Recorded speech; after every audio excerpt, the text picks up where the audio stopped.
Hello friends, welcome to future TNPSC channel. இன்றைக்கி நம்ம ஜனவரி 4ஆம் தேதிக்கான கரண்ட் அஃபேர்ஸ் பார்க்கலாம். ஸோ இந்த கரண்ட் அஃபேர்ஸோட பிடிஎஃப் லிங்க் நம்ம வெப்சைட் லிங்க்கில் கொடுக்குறேன், டவுன்லோட் பண்ணிக்கோங்க. ஸோ யூடியூப்போட டிஸ்கிரிப்ஷனில் கொடுக்குறேன், அதில் போய் செக் பண்ணிக்கோங்க. டெலிகிராம் சேனலில் சேராதவங்க ஜாயின் பண்ணிக்கோங்க. ஸோ ஃபஸ்ட்டு சர்வதேச செய்திகள். GSAT-20 அப்படின்ற செயற்கைக்கோளை விண்ணில் செலுத்த போகிறாங்க.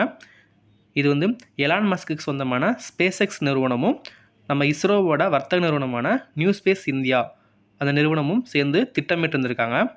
ஸோ இது நடப்பாண்டில் பாதிக்கு மேலே செலுத்துகிறதா சொல்லியிருந்திருக்காங்க. எந்த ராக்கெட் மூலமாக பார்த்தீங்கன்னா பால்கன் 9 அந்த ராக்கெட் மூலமாக GSAT-20 விண்ணில் செலுத்த போகிறாங்க. இந்த GSAT-20யோட எடை எவ்வளோ இருக்குன்னா 4700 கிலோ எடை இருக்கும். இதோட பயன்கள் என்னென்னா, தொலைதூர பகுதிகளுக்கும் தகவல் தொடர்பு வசதியை பெற முடியாத பகுதிகளுக்கும் விரைவில் சேவை அளிக்கணும் அப்படின்ற நோக்கத்திலாக இது விண்ணில் ஏவ போகிறாங்க. அடுத்த கொஸ்டின், பிரிக்ஸ் கூட்டமைப்பு. ஸோ தற்போது பிரிக்ஸ் கூட்டமைப்பில் 5 உறுப்பு நாடுகள் புதிதாக இணைச்சிருக்காங்க. ஸோ எதெல்லாம் பார்த்தீங்க அப்படின்னா, ஃபஸ்ட்டு எகிப்து, அடுத்து 2 எத்தியோப்பியா, 3 ஈரான், 4 சவுதி அரேபியா, 5 ஐக்கிய அரபு அமீரகம் சேர்த்துருக்காங்க. முன்னாடி பிரிக்ஸில் எதெல்லாம் இருந்துச்சுன்னு பார்த்தீங்கன்னா, ஃபஸ்ட்டு பிரேசில் நாடு இருந்துச்சு, அடுத்து ரஷ்யா, இந்தியா, சீனா, தென்னாப்பிரிக்கா. இந்த 5 நாடுகளும் முன்னாடி பிரிக்ஸில் இருந்துச்சு.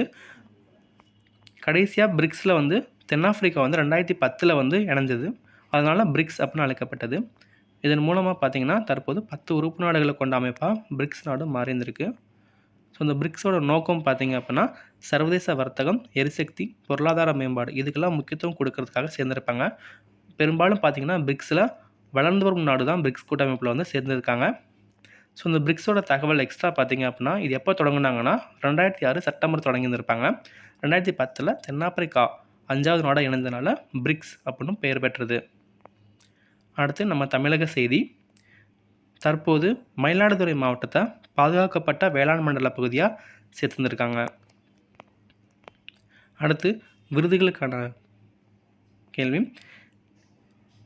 கலைஞர் வசந்தலக்ஷ்மி நரசிம்மாச்சாரிக்கு நிறுத்திய கலாநிதி என்ற விருதை நம்ம சிங்கப்பூர் குடியரசு தூதரகத்தோட தலைவர் எட்கர் பாங் சி சியாங் அப்படின்றவர் வழங்கியிருந்திருக்காரு. இது ஒரு மியூசிக் அகாடமி கொடுக்கக்கூடிய விருது இது.